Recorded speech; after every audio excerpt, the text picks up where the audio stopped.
troisième conférence, donc, co-organisée par le Centre universitaire méditerranéen et la mission Promenade des Anglais. Alors, je rappelle que cette mission, dont le nom exact est d'ailleurs mission pour l'inscription de la Promenade des Anglais sur la liste du patrimoine mondial de l'UNESCO, a été installée par le maire de Nice, M. Estrosi, voilà à peu près un an. En tout cas, elle travaille effectivement depuis le mois de septembre 2014. Nous travaillons donc à préparer ce dossier qui sera présenté à l'UNESCO. Je sais bien que souvent on nous pose la question quand exactement. C'est vrai qu'on ne peut pas complètement le dire puisque nous ne maîtrisons pas le calendrier. Ce qui est certain, c'est que nous voulons très vite franchir la première étape qui consiste à l'inscription du projet de Nice sur ce qu'on appelle la liste indicative de la France, puisque ce n'est pas la ville de Nice qui peut saisir directement l'UNESCO. Il y a un filtre à passer. Ce filtre, c'est le ministère de la Culture et la Commission française pour l'UNESCO qui un petit peu trie tous les différents projets qui sont présentés par un certain nombre de villes, de régions en France, et puis décide que tel projet pourra légitimement être présenté. Et donc, on l'inscrit sur cette liste indicative. Et après ça, la France n'a le droit de proposer, comme tous les autres pays d'ailleurs, que 2 projets par an. Donc, vous voyez, il y a un peu une liste d'attente. Donc, il ne nous appartient pas de décider quand exactement cette affaire sera tranchée. En général, ça prend de 4, 5, 6, 7 ans. Voilà, c'est l'ordre de... Donc, voilà, je recevoir des soupirs, des exclamations de déception, mais enfin, la plupart d'entre nous peuvent espérer voir aboutir le projet. Donc, ce cycle de conférences, nous avons souhaité faire alterner des spécialistes, historiens, sociologues, architectes français et étrangers. Je crois que Véronique Thuin est la première française, non pas française, mais enfin la première niçoise à parler ce soir, puisque nous avons reçu M. Bandarine, qui est un architecte italien qui a longtemps travaillé à l'UNESCO, et M. Toulier, qui est conservateur du patrimoine au ministère de la Culture. Véronique Thuin est niçoise, en tout cas enseignante à l'Université de Nice. Elle est agrégée d'histoire et elle est surtout l'auteur d'une thèse remarquable sur l'urbanisation de Nice à partir de 1860. C'est un sujet qu'elle connaît très bien, un sujet très important pour nous, puisque au-delà de la promenade des Anglais, ce que nous allons présenter à l'UNESCO, c'est le surgissement de cette ville nouvelle qui est apparue au XIXe siècle, après quelques prémices au XIXe, et dont la promenade des Anglais est effectivement le front de mer prestigieux. Mais on ne saurait comprendre, je crois, la promenade des Anglais sans comprendre aussi ce qu'il y a derrière, à savoir cette ville nouvelle née largement pour les besoins des hivernants ou pour ces élites de l'Europe industrielle, comme dit Véronique Thuin dans le titre de la conférence de ce soir. Je tiens à la remercier particulièrement. Elle nous a accompagnés depuis le début dans notre démarche. Elle nous a particulièrement éclairés, et notamment sa thèse donc, à laquelle je viens de faire référence est pour nous une sorte de Bible. Enfin, nous en avons quelques-unes, mais une des principales Bibles. J'ajoute qu'elle poursuit les recherches sur ce sujet, ce dont nous nous félicitons. Et ce soir, elle va nous livrer, donc pas la totalité peut-être, mais enfin, en tout cas, l'état de sa réflexion sur ces questions qui, pour nous, sont décisives. Voilà. Je n'en dis pas plus, je lui cède la parole. Merci encore une fois d'être avec nous et merci au CUM de nous accueillir. Alors,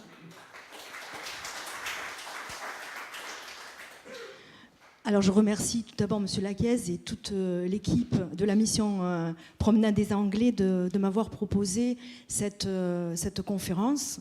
Je vous remercie d'être venu y assister.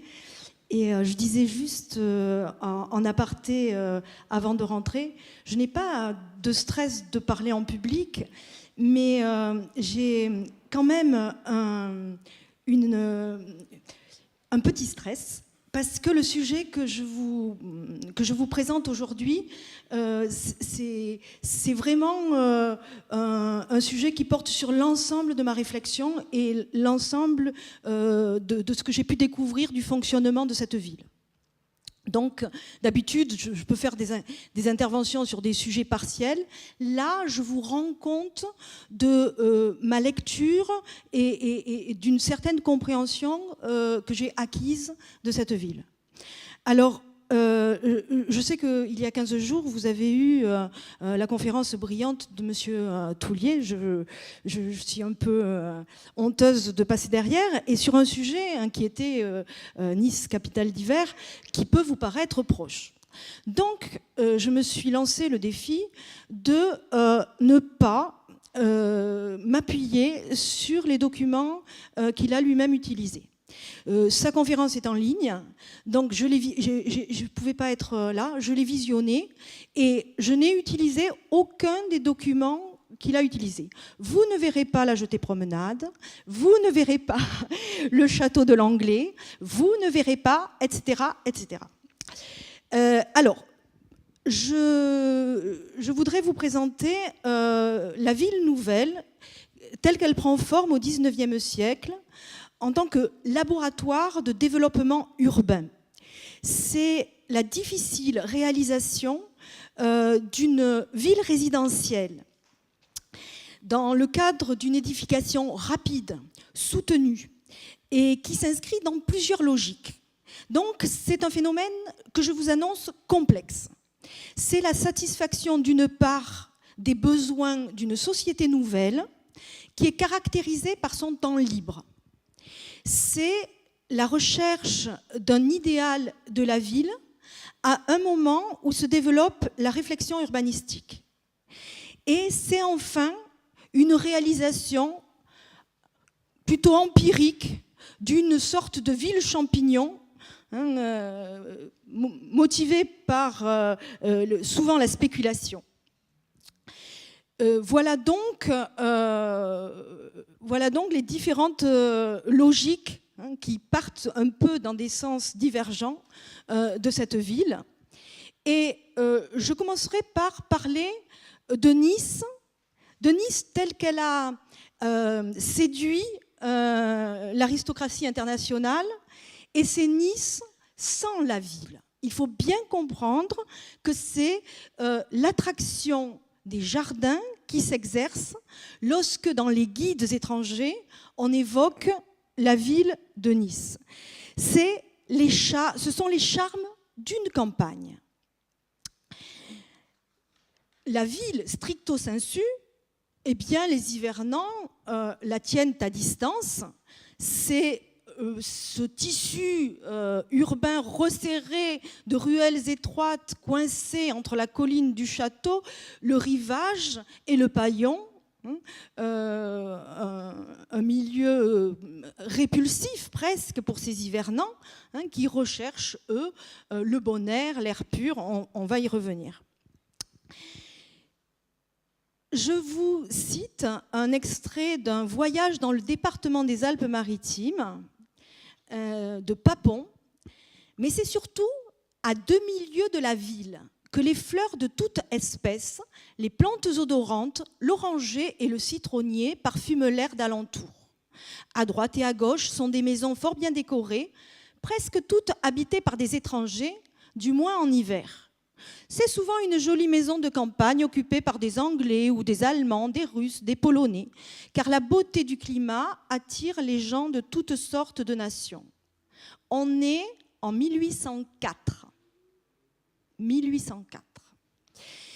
C'est bien sûr le New Borough, ce faubourg qui est une clé de compréhension de la ville, habitée par cette communauté anglaise, mais on vient d'entendre pas seulement anglaise, et c'est ce secteur-là qui explose, qui va rendre la ville dynamique, qui va, chiffres à la pluie, vous pouvez comparer l'évolution de la population ici entre 1838 et 1848, la cité végète, le port augmente à peine, le faubourg Saint-Jean-Baptiste à peine aussi, et double de population le faubourg de la Croix-de-Marbre, qui n'est pas considéré comme la banlieue, vous le noterez sur ce document fort intéressant. C'est ici, dans ce secteur périurbain, dans ce secteur de ceinture de jardin, que les choses se passent. C'est bien ce secteur structuré par la rue de France qui confère sa notoriété internationale à la ville. En fait, ce n'est pas la ville. Et la promenade des Anglais va devenir, en parallèle à cette rue de France structurante, va devenir le parcours de déambulation de cette communauté d'étrangers. Et là, on change d'échelle. Jusqu'à présent, la promenade, c'était les terrasses. Fin 18e, première moitié du 19e. Mais les terrasses, elles sont en front de ville. Alors que la promenade des Anglais, dans un parcours réalisé en partie, puis imaginaire, elle englobe un champ beaucoup plus vaste, à l'échelle de la baie des Anges, et en front de campagne, rendant compte de l'importance de ce secteur rural des jardins. Alors, c'est un take-off de ville atypique. Ce n'est pas une croissance urbaine à partir d'un centre historique, mais à partir d'un périmètre rural qui est investi par les citadins. C'est en fait le rêve d'une cité-jardin, mais le rêve réalisé dans cette première moitié du XIXe siècle, et que théoriseront plus tard des Anglais comme Ebenezer Howard ou Patrick Geddes. Et ce rêve de la cité-jardin va être diffusé en France par un auteur, Georges Benoît Lévy. Et Georges Benoît Lévy, qui écrit sur la cité-jardin, qui mène cette réflexion sur l'urbanisme au XIXe siècle, eh bien, où est-ce qu'il habite? Et Pessicard, une de ces collines. Voilà. Alors, dans cet espace rural, où les hivernants sont venus chercher des odeurs, des paysages, un air salubre, on y reviendra, ils trouvent des maisons de campagne qu'ils investissent dans un premier temps, et leur présence est finalement d'un impact paysager extrêmement discret. C'est une densification très douce de l'espace par la villa. Et dans un premier temps, le parc immobilier suffit, le parc immobilier existant.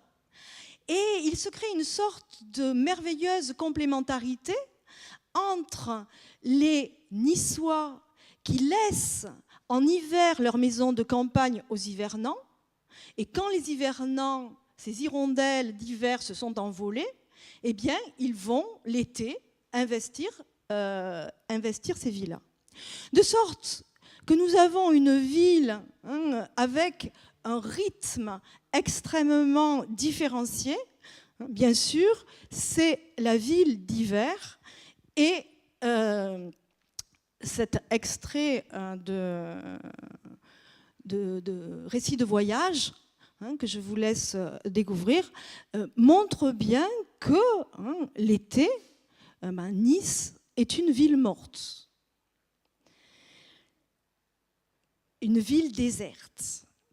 Mais très vite, l'offre existante ne suffit plus. Et on va construire pour les hivernants, parce que la demande est forte, de nouvelles villas. Et les villas vont se multiplier, vont essaimer à travers la campagne.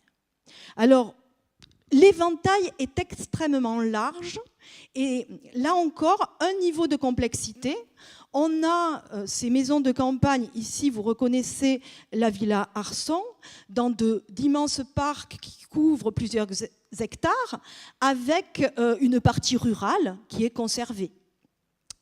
Mais ce sont bien les jardins qui font, plus que l'architecture, les charmes de ces villas qui sont louées par les étrangers.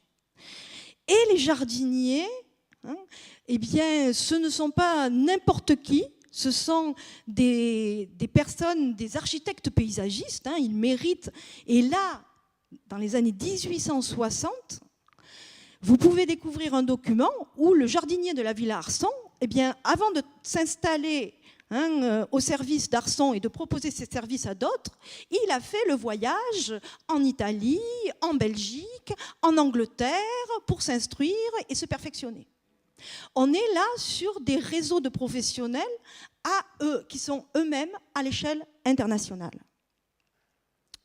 Alors, comme ça marche bien, eh bien, le propriétaire d'une villa peut avoir l'idée de démultiplier dans cette villa, dans le sens à la romaine, si vous voulez, plusieurs édifices de villas. Et ici, je vous présente sur la colline de Saint-Philippe le plan de la Villa Bermond qui comporte, en plus des bâtiments ruraux, des bâtiments de ferme, la Villa Prince Oscar, la Villa Alexandrovitch, la Villa Grande-Duchesse Marie et la Villa Bermond, du nom du propriétaire, beaucoup moins prestigieux que ces têtes couronnées qui sont venues résider, donc de la famille impériale russe, qui sont venues résider sur cette colline. Donc vous voyez, ce n'est pas la Villa Payon, c'est la Villa Bermond. Alors, la taille ne rend pas compte du prestige. Et là aussi, c'est un niveau de complexité. Les cartes sont brouillées. C'est-à-dire que les Altesses ne vont pas forcément porter leur dévolu sur des propriétés de prestige. Ça peut être des villas de la promenade, coincées entre la promenade et la rue de France, sur un parcellaire beaucoup plus modeste. Et je vous présente ici donc la Villa Lyon, où a séjourné la grande duchesse de Bade, et elle y est morte. Et puis en 1868, le roi de Bavière également, qui y est mort aussi. Retenez bien cette villa, parce que les lieux que j'ai choisis, je vais un peu les suivre tout au long de ma présentation.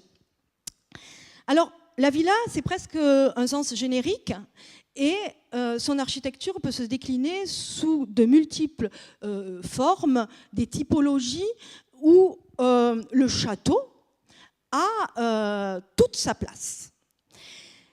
Alors, le château, bien sûr que dans l'imaginaire, il renvoie à l'aristocratie, il renvoie à la noblesse. Alors pour les identifier, vous avez le château de Fabron, de la famille des Saxe-Cobourg-Gotha, le château de Barla, de Bishop, et le château Caravadossi d'Aspremont, de la famille Audifray au départ. C'est anecdotique. Ce qui est intéressant, c'est que c'est la connotation aristocratique, où on a ici des représentants peut-être. Alors, il faut vérifier au coup par coup. Il faut aller vérifier dans les archives au coup par coup si ces propriétaires sont de vrais aristocrates ou alors si ce sont des barons de l'industrie, ces nouvelles fortunes. Et en tout cas, déjà, vous voyez les deux groupes sociaux, la vieille aristocratie prestigieuse et représentée par la typologie du château, et la villa plus ouverte. Voilà. Dans ces stations de villégiature, la diversité stylistique, c'est presque un poncif. C'est une diversité attendue.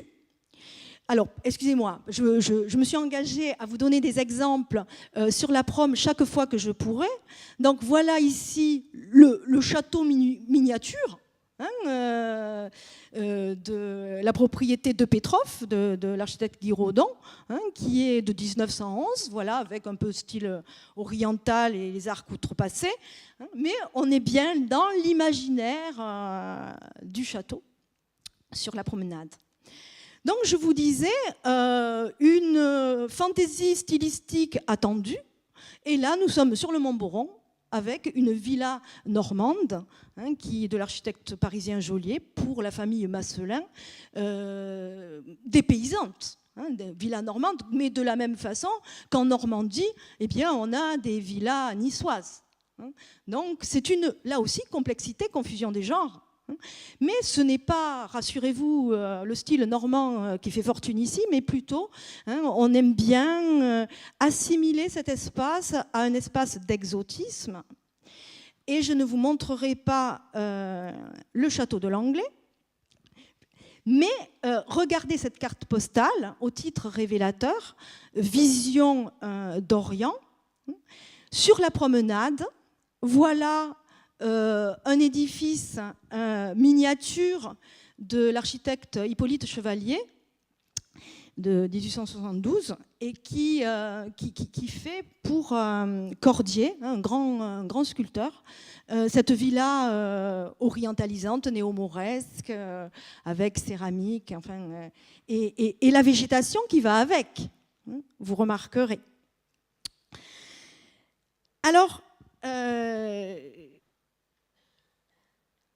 contrastant fortement sur la promenade cette petite villa avec des édifices de gabarit bien plus importants, je vais vous présenter maintenant l'autre forme investie par les hivernants au tournant des années 1860. Donc il faut faire attention à la chronologie.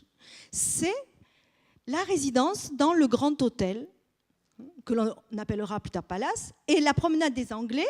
C'est un espace de résidence partagé entre villas et grands hôtels. Il n'y a pas, jusqu'à l'extrême fin du 19e, d'immeubles de rapport, on le verra. Donc ici, vous avez, on peut reconnaître ces édifices qui s'enchaînent avec le Westminster, l'hôtel de la Méditerranée, le Royal, et puis tout au fond, l'hôtel du Luxembourg. Et voilà, ce sont, par leur taille, des monuments pour la ville. Et d'ailleurs, les auteurs de guides en conviennent. Cet enchaînement ne s'arrête pas, bien évidemment, à la promenade. Alors, d'abord, ces établissements, ici, je vous présente l'Hôtel des Anglais, qui, avec ce plan des archives, vous montre bien l'évolution du bâtiment, puisqu'on a en fait deux édifices. Un édifice ancien, c'était la propriété Laurencin, et puis Donaudy rachète, et il va unifier dans un gabarit doublé, par une façade extrêmement originale de style néocolonial avec des armatures métalliques, pour créer ici ce bâtiment avec les deux avant-corps, qui est l'Hôtel des Anglais. Mais ces établissements qui se veulent à la pointe de la modernité, eh bien, on n'hésite pas à les remplacer, et on a démoli l'Hôtel des Anglais pour construire en 1912 un palace, cette fois, qui est l'hôtel Ruhl. Mais cette ville se veut une ville en mouvement, se veut une ville qui se renouvelle, se veut une ville moderne, une ville de son temps. Et on le voit ici à travers cet exemple. L'importance de ces grands hôtels se poursuit le long du quai du Paillon, sur la rive droite du Paillon. Vous avez un rang continu qui forme une sorte de façade pour la nouvelle ville. Le paysage parle de lui-même. Alors, si les palaces sont en général... Alors, les palaces, ils investissent donc ces espaces de la villégiature. Et, bien sûr, ici, c'est l'exemple de la colline de Cimiez, où vous avez un mitage de la colline par ces grands hôtels et palaces. Alors avec le Grand Palais, le Majestic, l'hôtel Riviera, qui est le premier palace de la ville, historiquement, et qui va contribuer à redonner son essor à cette ville au sortir de la Grande Dépression des années 1880-90. Vous avez, je continue, excusez-moi, j'ai oublié l'Alhambra en montant à droite, vous avez le Winter, vous avez le Regina, bien sûr, et derrière, qu'on ne voit plus, le pauvre, le Grand Hôtel de Cimiez.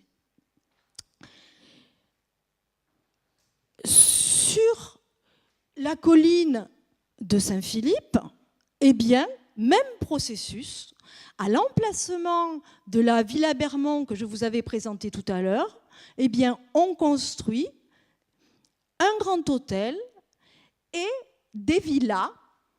Et ici, la modernité est extraordinaire parce que c'est l'hôtel du Parc Impérial et c'est dans les revues techniques la première utilisation à grande échelle sur un bâtiment public du béton armé pour les planchers. On est à la fin des années 1800, on est au tournant des années 1900. Alors, dans cette offre résidentielle dans les hôtels, il s'ajoute à cette offre résidentielle dans les hôtels s'ajoutent des cas plus complexes. Ici, vous ne la reconnaissez pas, mais il s'agit de la Villa Arson. La Villa Arson qui va être complétée par un bâtiment annexe, une aile, pour répondre à la demande. Et c'est le grand hôtel de Saint-Barthélemy avec golf, avec tennis, avec une offre dont on reparlera. Ici, une ancienne villa de la Prom, c'est la Villa Lyon que je vous ai montrée tout à l'heure, qui est devenue l'hôtel Petrograd. Alors, dans cette complexité des types d'établissements d'accueil, il y a la pension. Et je vous lis un extrait de l'avenir de Nice dans les années à la fin des années 1850. Un genre d'établissement qui nous paraît appelé à obtenir beaucoup de succès, ce sont les boarding house, ou simplement les pensions telles qu'elles sont organisées dans quelques localités de la Suisse ou de l'Allemagne. Là, l'étranger trouve, outre la nourriture et le logement, un salon commun de lecture et de conversation qui établit promptement des liens de société entre les commensaux. Le boarding house tient le milieu entre l'hôtel et la maison particulière. Tout y est moins cher qu'à l'hôtel, mais on doit y rester plus longtemps. Ce qui s'en rapproche le plus, c'est la pension suisse. C'est pour ça que je vous présente la pension suisse. Donc, j'espère que vous avez été attentifs à ma lecture et que vous avez retenu l'importance de la sociabilité dans ces établissements. Sur la promenade, on trouve de nombreuses pensions, telles que, ici, la pension Rivoire, qui sera remplacée, excusez-moi, par l'hôtel Royal. Et puis, ici, l'hôtel-pension, les Trois Épis. Il s'agit, en fait, d'un des pavillons de la Villa Lyon qui a pris son indépendance. Et ces bâtiments évoluent en fonction de leur succès. Voilà la pension des Trois Épis qui s'est agrandie. Mais pour compléter la typologie de cette offre, je rajouterai, plus bas dans la hiérarchie, l'hôtel meublé. C'est-à-dire que le modèle de la résidence aristocratique dans la villa va se diversifier et en même temps que la sociologie des hivernants va se diversifier. On va pouvoir en avoir pour toutes les bourses, mais chaque fois en imitant le modèle. Et si les villas se louent pour 6 mois, en revanche, la résidence dans l'hôtel est beaucoup plus souple. Et elle va permettre à des personnes moins fortunées d'adopter le modèle sur des périodes écourtées. Et elles vont pouvoir se rêver princes et princesses. Alors, à la fin, juste avant la guerre, c'est le Grand Palais, c'est un dernier type, excusez-moi, mais c'est pour vous montrer qu'on a prévu tous les cas de figure. Le Grand Palais, hôtel privé au pluriel et appartements meublés. En fait, il y a une partie qui fonctionne en hôtel et il y a une partie où vous avez des appartements et les résidents peuvent avoir recours au service de la restauration, de la domesticité. C'est un peu à la carte. Et c'est vraiment une offre supplémentaire qui est inventée ici, en bas du boulevard de Cimiez. Mais revenons à nos promenades, revenons à nos jardins et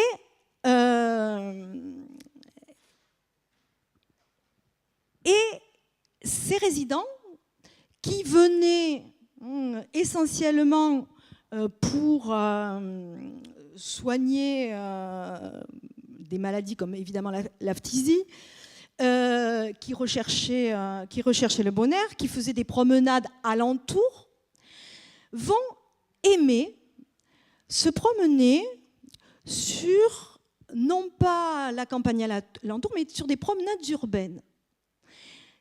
On en a une offre par la municipalité dès la première moitié du XIXe siècle, avec la promenade du château, la promenade des Anglais, le bois du Var.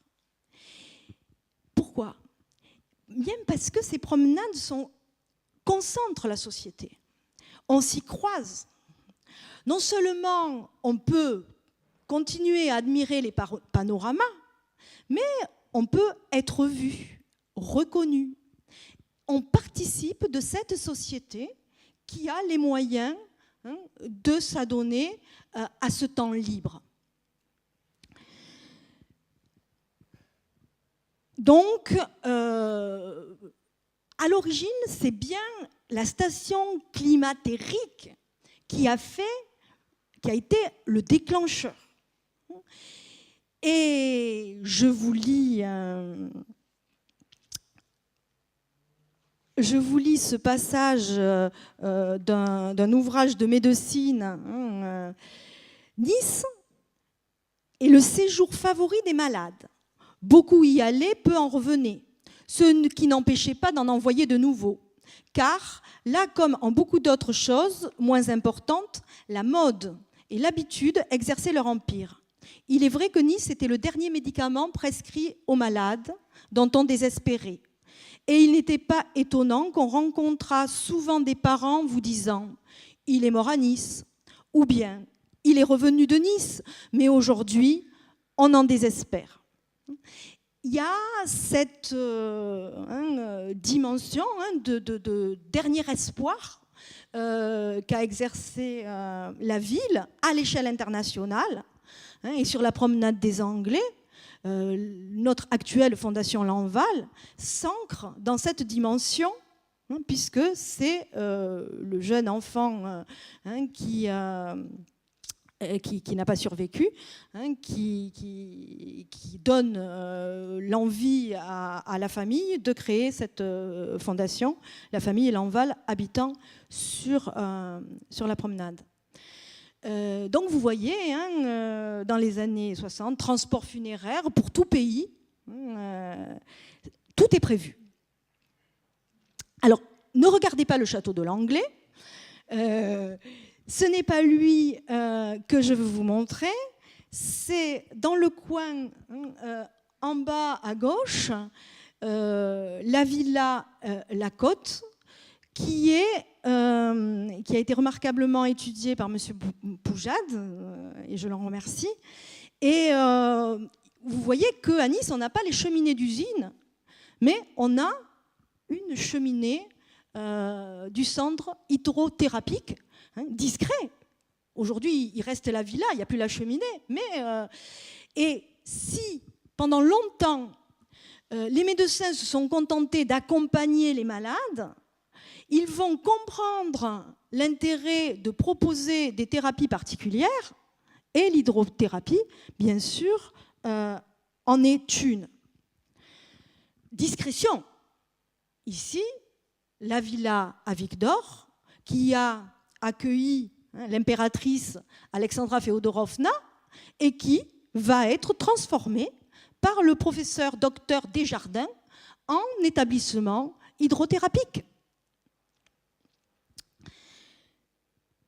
Parfois, ce sont carrément d'anciens hôtels comme ici le Montegarigui qui vont fonctionner comme des sanatoriums. Mais cette dimension va aller en s'estompant, elle ne disparaîtra jamais. Mais on va mettre en avant une image beaucoup plus porteuse pour la ville, parce que ces maladies, on pense bien qu'elles peuvent être contagieuses, donc ça peut être aussi un argument de répulsion. Et on va essayer de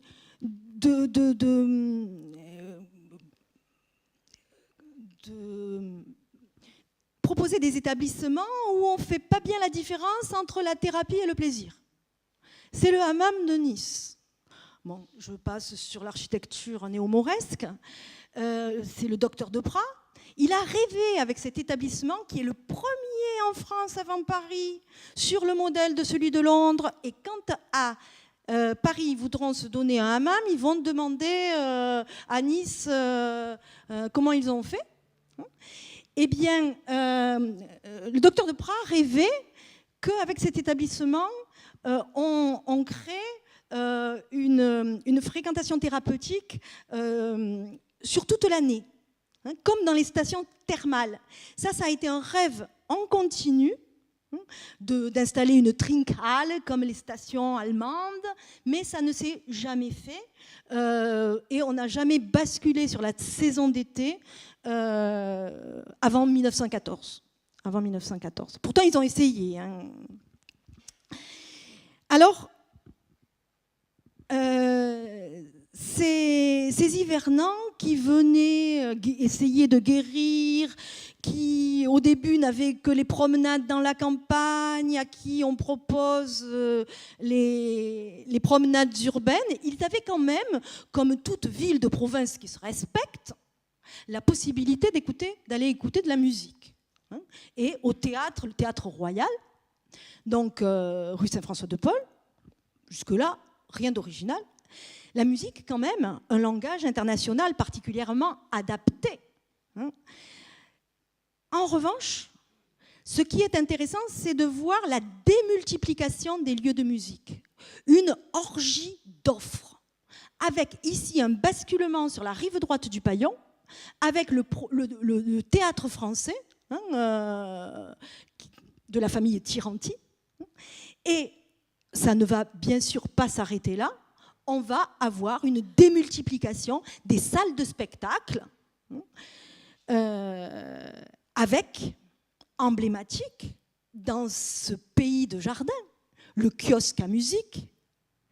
Et j'ai choisi cette carte postale parce que, regardez, ce monsieur et cette dame, à distance, de dos, mais c'était des lieux de rencontre, évidemment, voilà, on se croisait comme pour les promenades, cette société se mélangeait.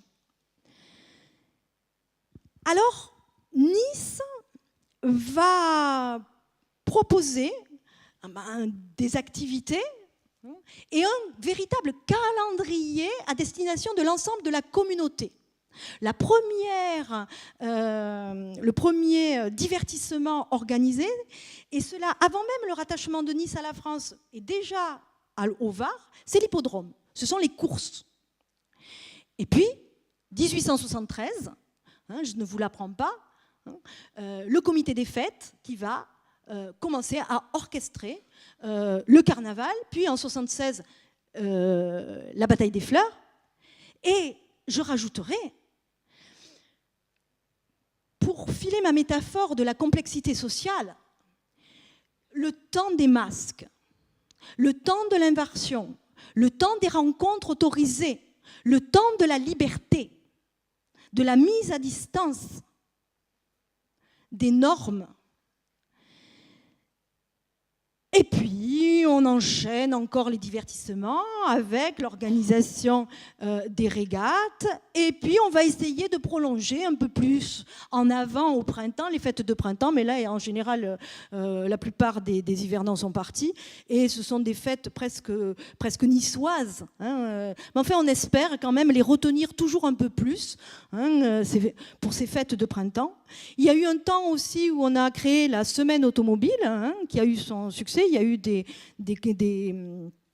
records de vitesse qui ont été battus sur la promenade à cette occasion. Donc non seulement on organise un calendrier qui s'enchaîne, mais on organise aussi des événements avec ce grand meeting d'aviation. Et regardez la date. On est fin avril. On espère bien retenir par cette façon les hivernants. Alors, non seulement il y a cette offre pour la collectivité, mais on va voir la ville se couvrir d'établissements de divertissement où chaque individu va pouvoir choisir. Et c'est cette multiplicité de l'offre à l'échelle d'une ville qui devient une grande ville qui est une des spécificités de cette capitale d'hiver.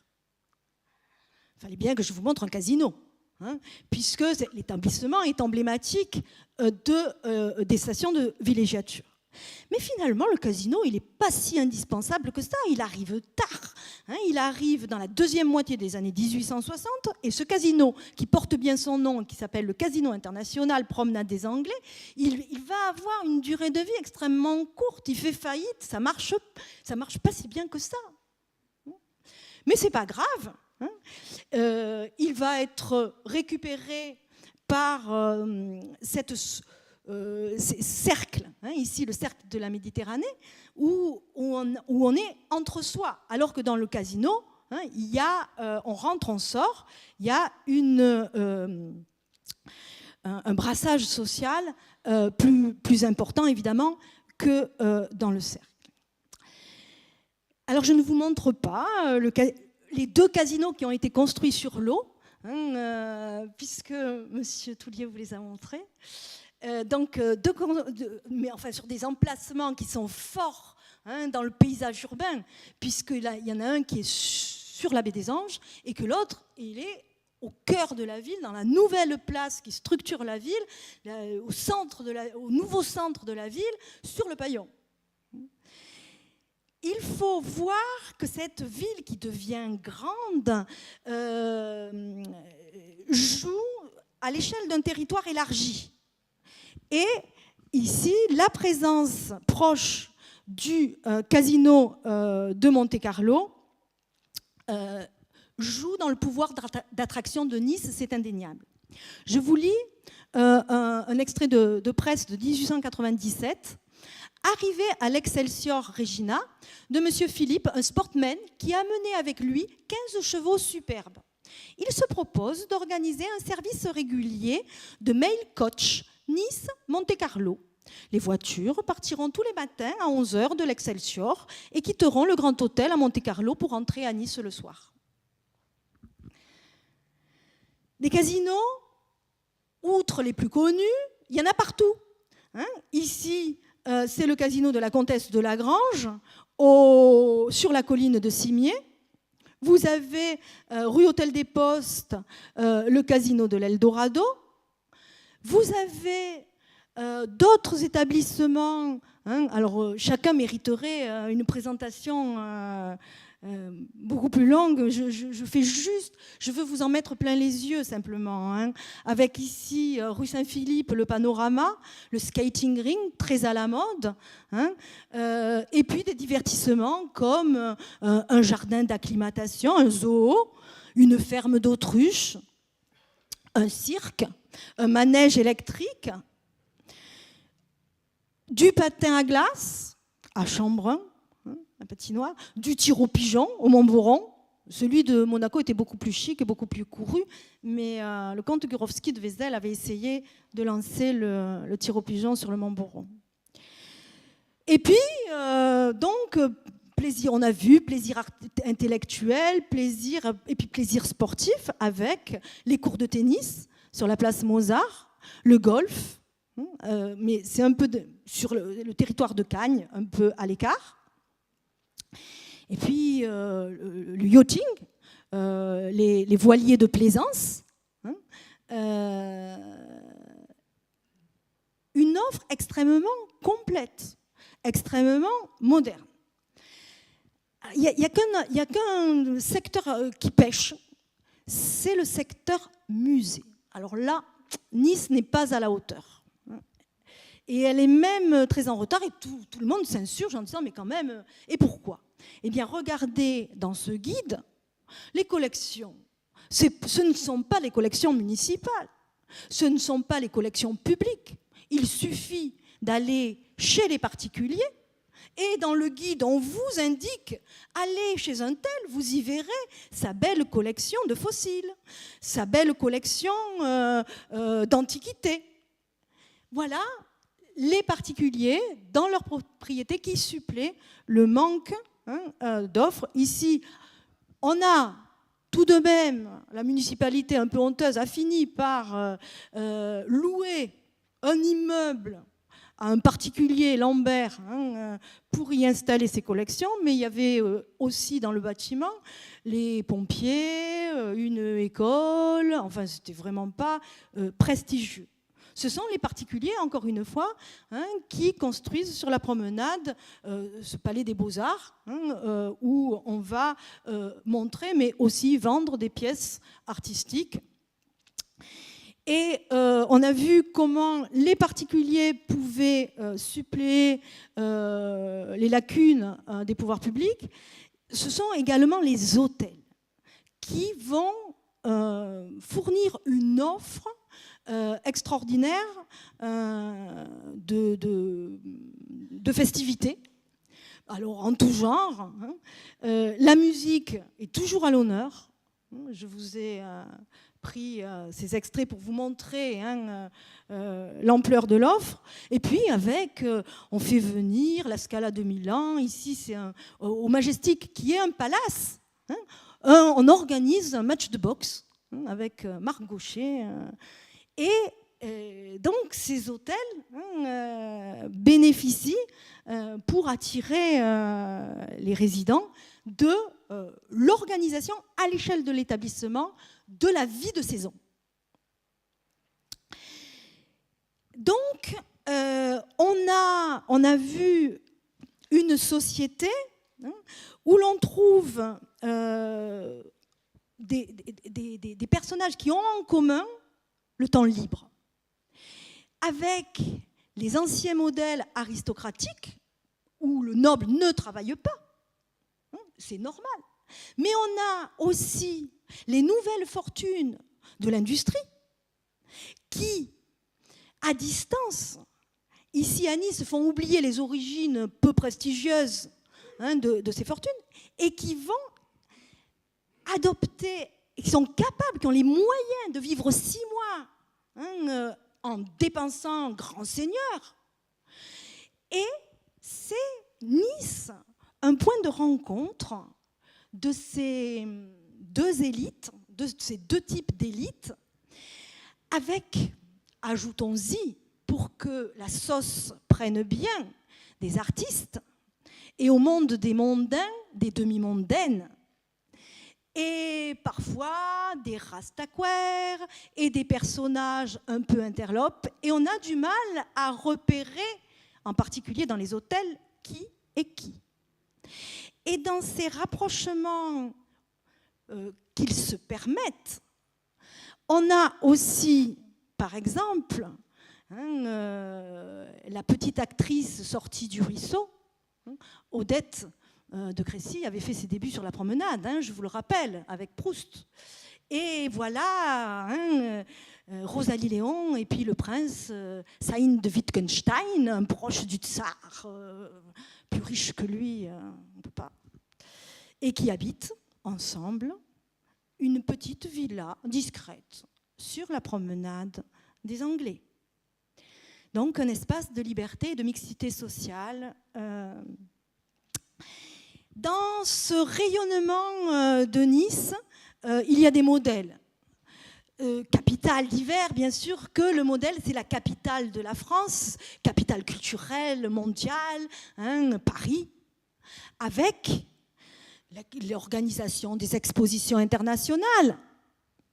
Un palais du Trocadéro pour l'exposition de 1878, et en 1884, Nice va se doter sur la colline du Piole de son palais de l'exposition internationale. Bon, ça a été un peu un flop, mais bon.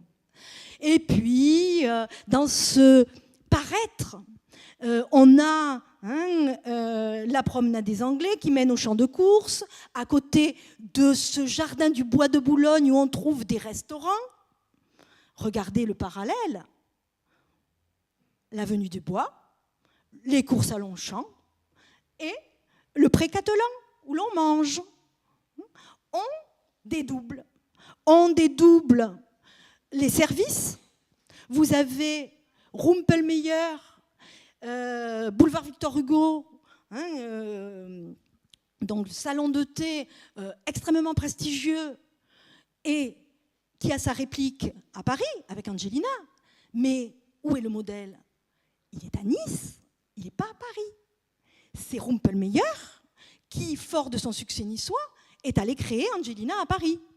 Vous avez le restaurateur Favre du Pré Catelan. Eh ben, il est au restaurant français sur la promenade des Anglais. Les plus grands noms dédoublent leurs activités. Montailleur est riche, Redfern, ces gens sont chapeautés. Léon, les chapeaux Léon, Nice, Vichy, Paris, Disdéry, voir et être vu, les photographes, l'inventeur de la carte de visite, eh bien, il est boulevard du Bouchage et à Paris. Les vendeurs d'automobiles, bon, je vous ai choisi quelques exemples.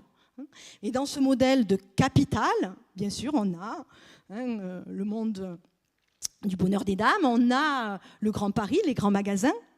Alors vous voyez, c'est l'ancien théâtre français des Tiranti, que je vous ai montré tout à l'heure, qui est devenu, qui a été intégré au bâtiment du Grand Paris, future Galerie Lafayette, vous reconnaissez.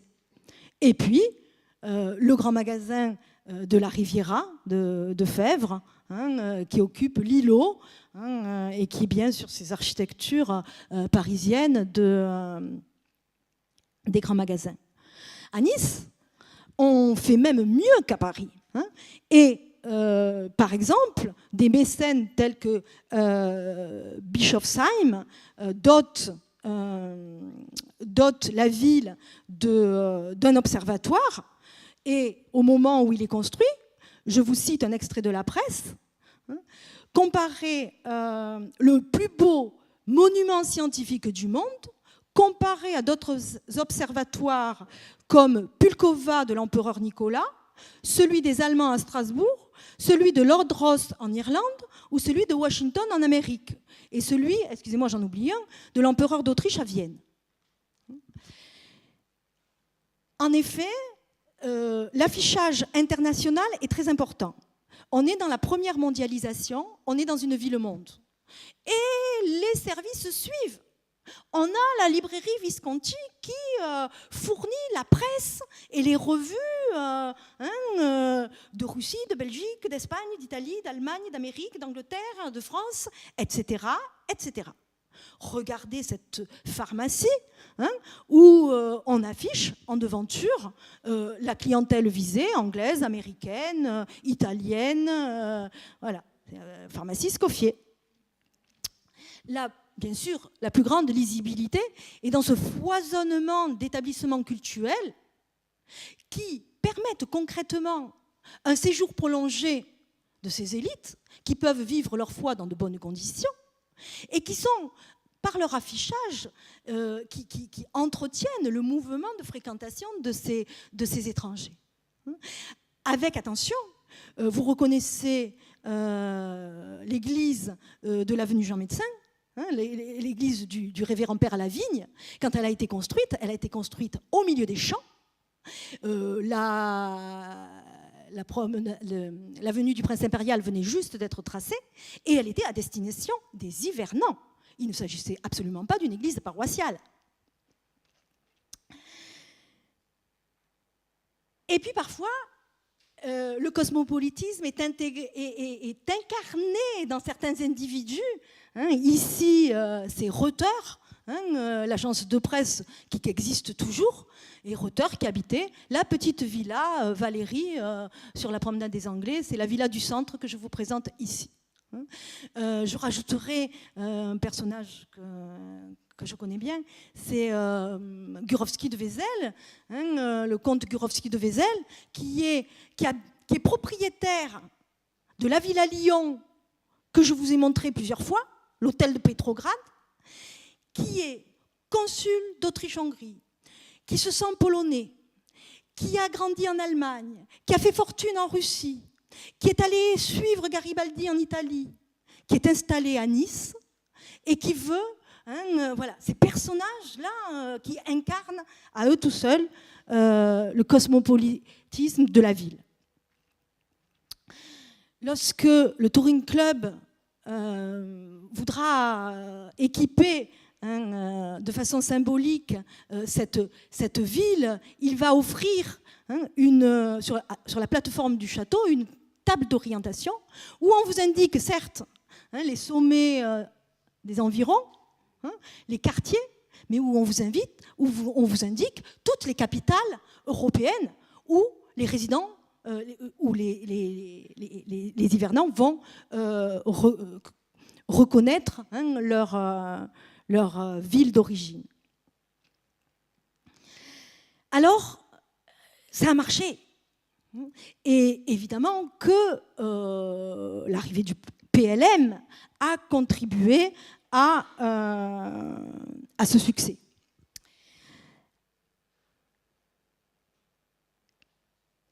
C'est là. Alors,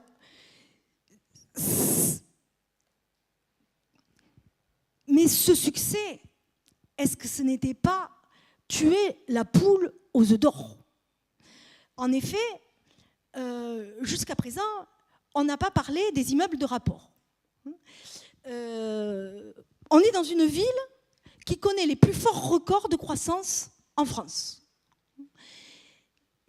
Des 3 villes derrière Paris, les plus gros records de croissance. Et c'est une ville dont le bâti ne reflète pas la population permanente, puisqu'elle double en hiver. Elle est complexe. Et pour loger toutes ces personnes au service des hivernants, médecins, docteurs, professeurs, hôteliers, commerçants, etc., eh bien, on va construire. Et la cité jardin de la Croix de Marbre, engloutie, disparue, sous les immeubles de rapport. Ici, la Villa Thiol, disparue, avec un premier immeuble, avec un second immeuble, et puis Nice devient une ville ordinaire, avec des immeubles, de rapport. Mais l'immeuble de rapport à Nice va avoir des prétentions. Et au tournant des années 1880, il va s'ajouter à l'offre de logement. Ça veut dire que ici on est au Palais d'Orient sur la promenade des Anglais, avec une esthétique assez remarquable, où vous avez possibilité de mixité sociale. On brouille les cartes. On peut avoir des Niçois et des hivernants dans les immeubles de rapport. Il suffit d'aller voir les professions dans les annuaires pour en avoir confirmation. Alors on se dit, Nice devient une ville, immeuble de rapport, c'est la spéculation. Mais en fait, elle n'a jamais cessé de l'être. Puisque même dans sa dimension villégiature, la villégiature, c'est bien connu. Certains y font leurs affaires, que ce soit des particuliers, avec les mouvements sur les terrains, ou que ce soit des sociétés. Bien sûr, il existe des villas de rapport, avec, ici sur la promenade des Anglais, la Villa Oda, ou derrière une jolie petite villa d'apparence unifamiliale, on a en fait 2 appartements qui vont être proposés à 2 familles. Et puis ces hôtels, ces grands hôtels, ces palaces, le coût financier est largement étudié. Vous avez ici, bien sûr, l'arrière du Regina. Donc, quelle est cette ville qui doit continuer à attirer, dont les jardins ont disparu, et qui veut se positionner, qui veut continuer à se positionner par rapport à la beauté? Ici, c'est Saki qui publie cet ouvrage, mais j'aurais pu, mais M. Toulier l'avait utilisé, donc je n'ai pas voulu y revenir. C'est Robert de Souza avec Nice, capitale d'hiver. On interroge la ville, on interroge son développement. Et là, M. Graff nous a apporté beaucoup sur cette ville d'exception. Et là, Nice a la chance d'avoir un passé exceptionnel. Depuis le début, elle s'interroge sur son développement. Depuis le début, elle envisage d'être une belle ville, avec le fameux Consiglio d'Ornato. Ici, Napoléon III, qui vient au moment du rattachement, à qui on présente ce panorama depuis la colline du château, à qui on montre les plans du Consiglio d'Ornato, dit « Magnifique, allez-y, construisez !» Superbe. Et ils vont construire. Comme c'était prévu sur les plans. Enfin, au début, ils ont essayé. Ça n'a pas été tout seul, du tout. Parce que ces plans, ils dataient de la souveraineté sarde et que ce n'est pas la même législation en France à partir de 1860. Pourtant, c'est le même maire.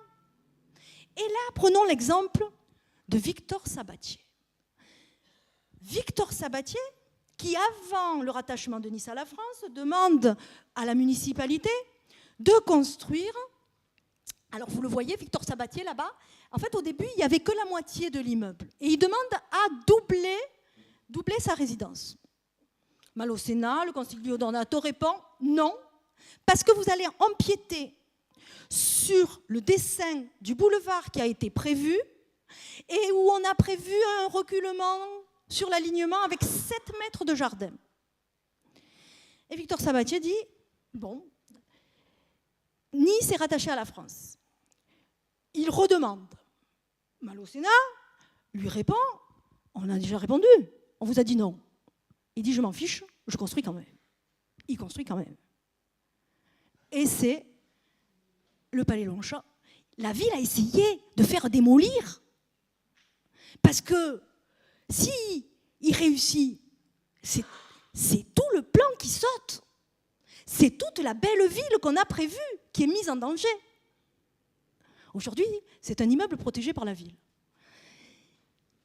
Et là, la ville a perdu. Vous savez qui c'est, Victor Sabatier? Victor Sabatier, c'est l'architecte du département.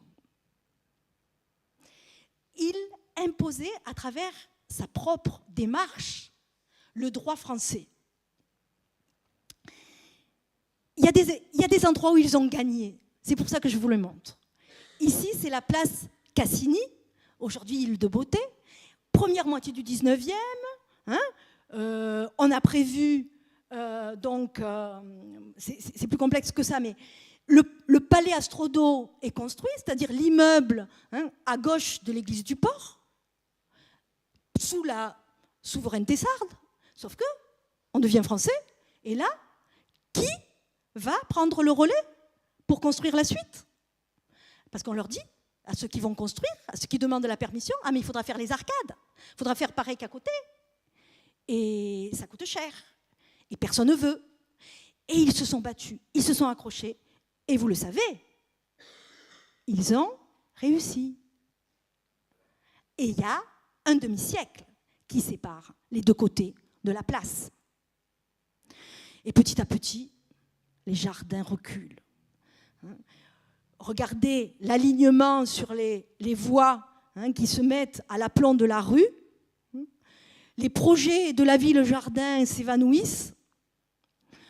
La place des jardins, de petites boutiques, esprit mercantile.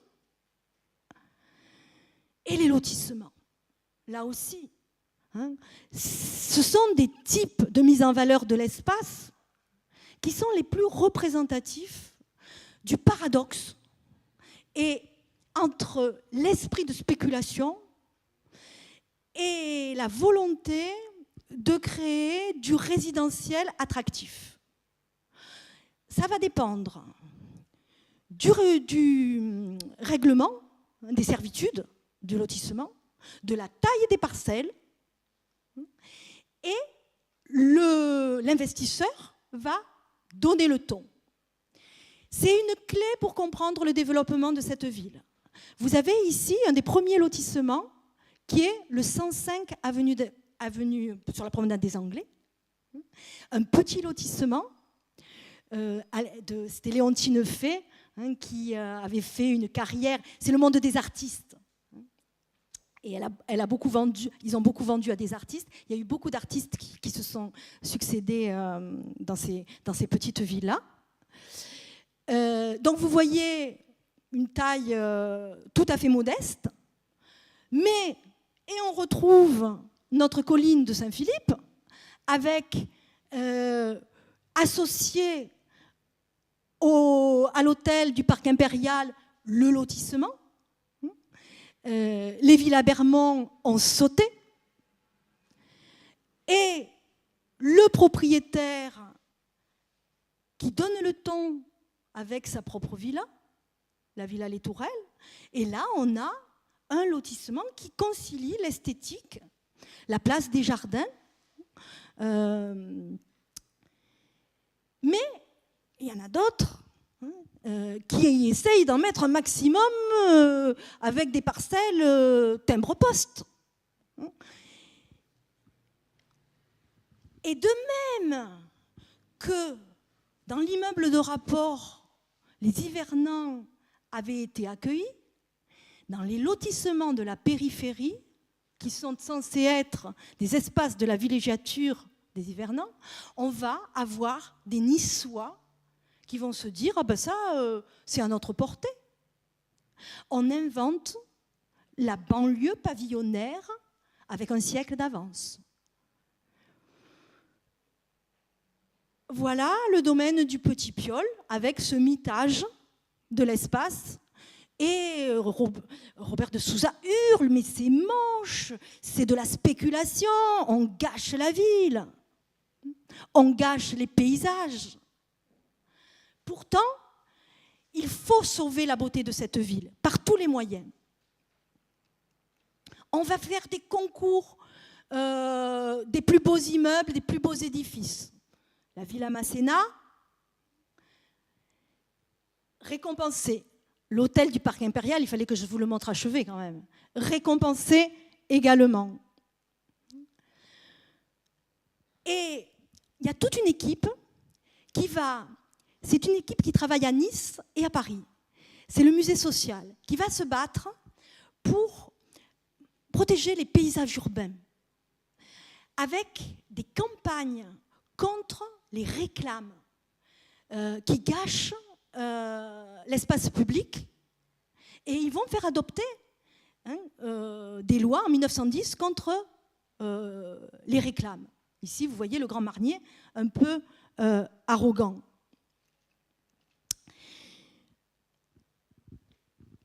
Nice se positionne vraiment par rapport à la beauté et en tant que ville, on dépasse ici le critère de la villégiature. On réfléchit sur la ville résidentielle de façon générale.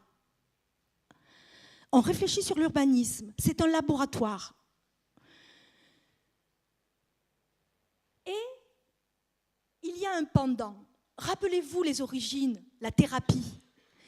En fait, on va déplacer le curseur et au lieu que ce soit le milieu des jardins qui soit naturellement un milieu favorable à la bonne santé, on va inventer ici une ville saine, avec des professionnels au top de l'hygiénisme, les Anglais.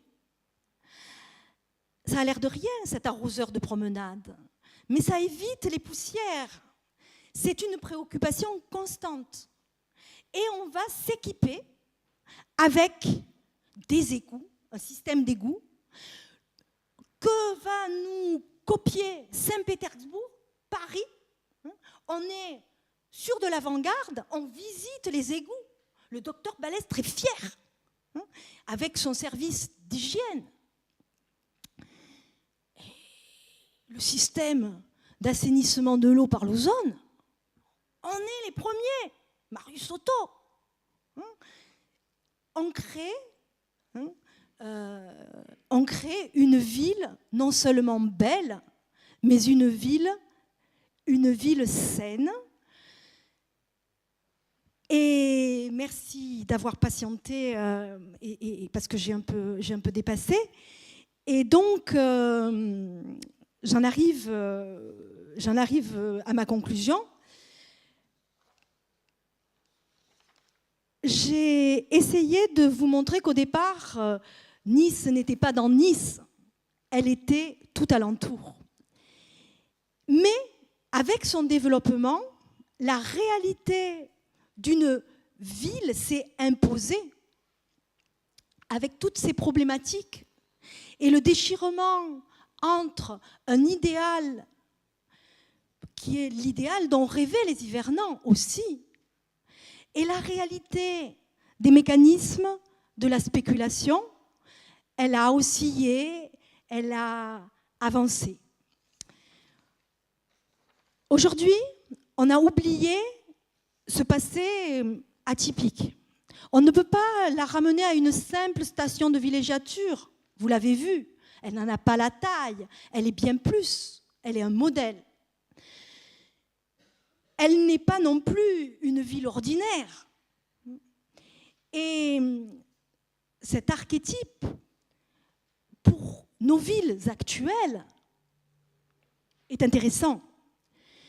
Il faut le replacer dans son temps, et même si on a perdu des pièces du puzzle, il faut, par l'approche historique, archéologique,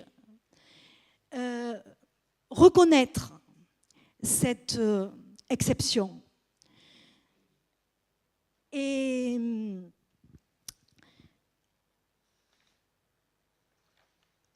merci.